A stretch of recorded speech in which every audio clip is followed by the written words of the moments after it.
আরসিবির বিপক্ষের ম্যাচ নিয়ে ব্যাপক মহড়া কেকেআরের। ফর্মে ফিরতে মরিয়া মিচেল স্টার্ক, আন্দ্রে রাসেলের ক্লাসে ভেঙ্কটেশ আয়ার।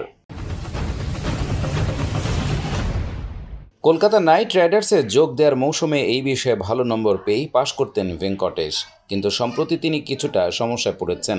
অঙ্কে ভালো হতে গেলে যেমন নিয়মিত সেই বিষয় নিয়ে বসতে হয়, তেমনি ছক্কা হাঁকাতে গেলে প্রয়োজন নিয়মিত অনুশীলন।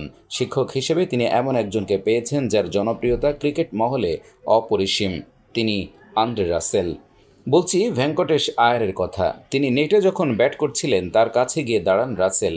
উপলব্ধি করেন বড় শট খেলার সময় ব্যাটের ঠিক জায়গায় লাগছে না বল। পাশাপাশি ভেঙ্কটেশ অনেক বেশি সোজা শট খেলার চেষ্টা করছেন, যা ঝুঁকিপূর্ণও হতে পারে। রাসেল তাকে বুঝিয়ে দেন কিভাবে সোজা বলও মিড উইকেটের দিকে অনায়াসে তুলে ছক্কা হাঁকানো যায়।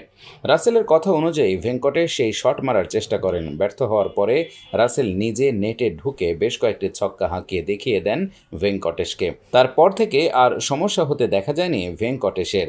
মেন্টর গৌতম গম্ভীর এসে রাসেলের পিঠ চাপড়ে দেন। অঙ্গভঙ্গি দেখে মনে হলো তার কাজটা হালকা করে দিয়েছেন ড্রেরাস। রাজস্থান রয়্যালসের বিরুদ্ধে 223 রান করেও হারে কেকেআর। রবিবার রয়্যাল চ্যালেঞ্জার্স বেঙ্গালুরুর বিরুদ্ধে জয় পেতে মরিয়া থাকবে কেকেআর। শেষ ম্যাচে আবারও ব্যর্থ হন অস্ট্রেলীয় পেসার মিচেল স্টার্ক। সবচেয়ে দামি প্লেয়ার ছন্দে ফিরতে মরিয়া। নিজের ভঙ্গিমায় অনুশীলন করতে দেখা গেল। গত ম্যাচে রান দেন হর্ষিত রানাও। বরুণও ভালো জায়গায় বল রাখতে পারেননি। একমাত্র সুনীল নারায়ণের বলে সেভাবে মারতে পারেনি জশ বাটলাররা। এদিন নাইটদের বোলিং কোচ ভরত অরুণ বিশেষ অনুশীলন করালেন বিরাট কোহলিকে আটকাতে। একসময় আরসিবির বোলিং কোচ ছিলেন অরুণ। বিরাট অধিনায়ক থাকাকালীন ভারতীয় দলেরও বোলিং কোচ ছিলেন তিনি। তৈরি করেছেন মোহাম্মদ সিরাজের মতো পেসারকে। রবিবার ইডেনে তার ছাত্রই বিপক্ষ শিবিরের মূল পেসার। আর ব্যাট হাতে বিরাট ছাড়া কেউ রানই পাচ্ছেন না। বিরাট ঝড় থামানোর মহড়াই এদিন দেখা যায় ইডেনে। ভরত অরুণ মার্কার দিয়ে 4টি স্পট তৈরি করেন পিচে।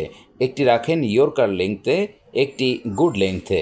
একটি মার্কার স্পিনারদের জন্য, চতুর্থ মার্কার রাখা হয় খাটো লেংথের বোলিংয়ের জন্য। সেই লেংথ অনুযায়ী বল করে যেতে হয় স্টার্ক হর্ষিতদের। শুরুতে নতুন বল তুলে দেওয়া হয় দুই পেসারের হাতে। তাদের গুড লেংথে বল ফেলে যেতে হয়। প্রায় 20টি করে বল করেন নতুন বলে। তারপরেই তুলে দেওয়া হয় পুরনো বল। শুরু হয় ইয়র্কার ও খাটো লেংথে বল করার মহড়া। নারায়ণ, বরুণ, সুয়স শর্মারা টানা এক জায়গায় বল করে যান। আরসিবিকে আটকাতে গেলে সবচেয়ে আগে ফেরাতে হবে তাদের ওপেনিং জুটিকে। বিরাট ও ফ্যাব ডু প্লেসি ছাড়া বিপক্ষের কেউই ছন্দে নেই। বিরাট ফ্যাবকে ফেরানোর মরিয়া চেষ্টাই ফুটে ওঠে নাইটদের অনুশীলনে। শুক্রবারই শহরে পা রাখেন বিরাট কোহলিরা। আরসিবির ক্রিকেটারেরা যদিও আসেন দুপুর 2:30টার বিমানে, বিরাট আসেন মুম্বাই থেকে, তাই বিকেল 4:15-র বিমানে শহরে পা রাখেন তিনি। ইডেনে আরসিবি খেলবে সবুজ জার্সি পরে। এবার দেখে নেওয়া যাক আরসিবি বনাম কেকেআরের পরিসংখ্যান। আরসিবি এখন অবধি 7টি ম্যাচ খেলে জিতেছে 2টিতে। হারের ডাবল হ্যাট্রিক ঠেকিয়ে ভেসে থাকার লক্ষ্য নিয়েই নামবে ফ্যাব ডু প্লেসির দল। কেকেআরের বিপক্ষে ম্যাচ হেরে গেলে বিরাট কোহলিদের হাতে থাকবে 6 ম্যাচ। তার সব কটিতে জিতলেও 14 পয়েন্টের বেশি যেতে পারবে না আরসিবি। এই পয়েন্ট প্লে অফের পক্ষেও যথেষ্ট হবে না। আইপিএলে এখন অবধি কেকেআর ও আরসিবির মোট দ্বৈরথ হয়েছে 33টি। এর মধ্যে কেকেআর জিতেছে 19টিতে, আরসিবির জয় 14টি ম্যাচে। ইডেনে দুই দল খেলেছে 11টি ম্যাচ, তার মধ্যে 7টিতে জয় কেকেআরের, আরসিবি জিতেছে 4টিতে। 2019 সালের 19 এপ্রিল শেষবার ইডেনে কেকেআরকে হারিয়েছিল আরসিবি। সেই ম্যাচে বিরাট কোহলি 58 বলে 100 রান করেছিলেন 9টি 4 ও 4টি 6-এর সাহায্যে। সেটি ছিল কোহলির পঞ্চম আইপিএল শতরান। তারপর গত বছর ইডেনে মুখোমুখি হয়েছিল দুই দল। সেই ম্যাচে কেকেআর জিতেছিল 81 রানে। দুই দলের শেষ 5টি পারস্পরিক দ্বৈরথেও 4-1 ব্যবধানে এগিয়ে রয়েছে কেকেআর। 2022 সালের পর কেকেআরকে হারাতে পারেনি আরসিবি। বিরাট কোহলির সামনে ইডেনে কলকাতা নাইট রাইডার্সের বিরুদ্ধে 1000 রান পূর্ণ করার হাতছানি রয়েছে। বিরাট এবার বেঙ্গালুরুতে নাইটদের বিরুদ্ধে 59 বলে 83 রান করে অপরাজিত ছিলেন। ফলে 31 ইনিংসে কেকেআরের বিরুদ্ধে তার মোট রান 944। দুই দলের ব্যাটারদের মধ্যে তার রানই সর্বাধিক। 56 রান করলেই পূর্ণ করবেন 1000 রান। তাতে প্রথম ব্যাটার হিসেবে আইপিএলে 3টি প্রতিপক্ষের বিরুদ্ধে 1000 রান করার নজির গড়বেন তিনি। চলতি আইপিএলে বিরাট প্রথম ব্যাটার হিসেবে 400 রান পূর্ণ করা থেকে 39 রান দূরে। 7 ম্যাচে 361 রান করে কমলা টুপি দখলে রেখেছেন।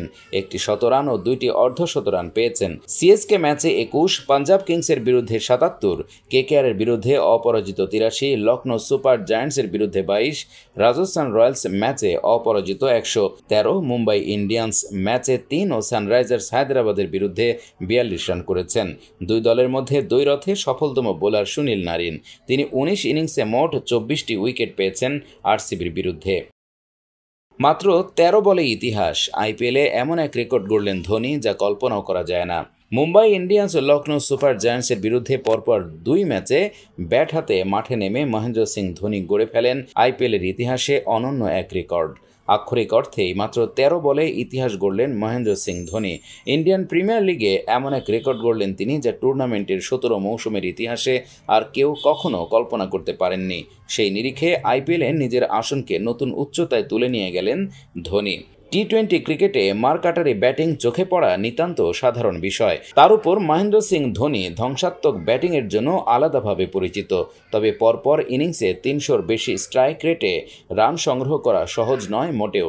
চলতি আইপিএলে সেই কঠিন কাজটি ধোনি অনায়াসে করে দেখালেন। আইপিএলের সার্বিক ইতিহাসে ধোনি একমাত্র ক্রিকেটার যিনি পরপর 2টি ইনিংসে 300-র বেশি স্ট্রাইক রেটে 20 বা তারও বেশি রান সংগ্রহ করেন। ধোনি শুক্রবার একানা স্টেডিয়ামে লখনৌ সুপার জায়ান্টসের বিরুদ্ধে 9 বলে 28 রান করে অপরাজিত থাকেন। 3টি 4 ও 2টি ছক্কায় সাজানো ইনিংসে ধোনি 311.11 স্ট্রাইক রেটে রান সংগ্রহ করেন। তার ঠিক আগে ওয়াংখেড়ে স্টেডিয়ামে মুম্বাই ইন্ডিয়ান্সের বিরুদ্ধে ধোনি মাত্র 4 বলে 20 রান করে অপরাজিত থাকেন। তিনি 3টি ছক্কা মারেন সেই ম্যাচে। মুম্বাইয়ের বিরুদ্ধে ধোনির স্ট্রাইক রেট ছিল 500। সুতরাং মুম্বাই ম্যাচে 4টি ও লখনৌ ম্যাচের 9টি, 2টি ম্যাচে সাকুল্যে 13টি বল খেলেই ইন্ডিয়ান প্রিমিয়ার লিগের ইতিহাসে সর্বকালীন রেকর্ড গড়েন ধোনি। আইপিএলে একটি ইনিংসে 300-র বেশি স্ট্রাইক রেটে 20 বা তারও বেশি রান সংগ্রহ করার নজির রয়েছে ঝুড়ি ঝুড়ি। একাধিক ইনিংসে এমন কৃতিত্ব দেখিয়েছেন বহু ব্যাটার।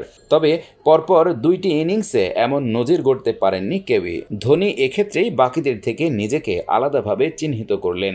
আইপিএল 2024-এ মহেন্দ্র সিং ধোনির শেষ 2টি ইনিংস: 1, চেন্নাই সুপার কিংস বনাম মুম্বাই ইন্ডিয়ান্স, 4 বলে অপরাজিত 20 run, strike rate 500.00। 2, Chennai super kings বনাম লখনৌ সুপার জায়ান্টস, 9 বলে অপরাজিত 28 রান, স্ট্রাইক রেট 311.11। উল্লেখ্য, একানা স্টেডিয়ামে লখনৌ সুপার জায়ান্টসের বিরুদ্ধে শুক্রবারের ম্যাচে আরও একটি দুর্দান্ত মাইলস্টোন গড়েন ধোনি। ইন্ডিয়ান প্রিমিয়ার লিগের ইতিহাসে প্রথম উইকেট কিপার ব্যাটার হিসেবে 5000 রান পূর্ণ করেন তিনি। আইপিএলের ইতিহাসে মহেন্দ্র সিং ধোনির সার্বিক সংগ্রহ 5169 রান। 257টি ম্যাচের 223টি ইনিংসে ব্যাট করতে নেমে এই রান সংগ্রহ করেছেন তিনি। তবে 257টি ম্যাচের মধ্যে ধোনি উইকেট কিপিং করেছেন 250টি ম্যাচে, অর্থাৎ 7টি ম্যাচে তিনি উইকেট কিপিং করেননি। উইকেট কিপার হিসেবে মাঠে নামা ম্যাচে ব্যাট করতে নেমে ধোনি 5000 রানের মাইলস্টোন টপকান শুক্রবার।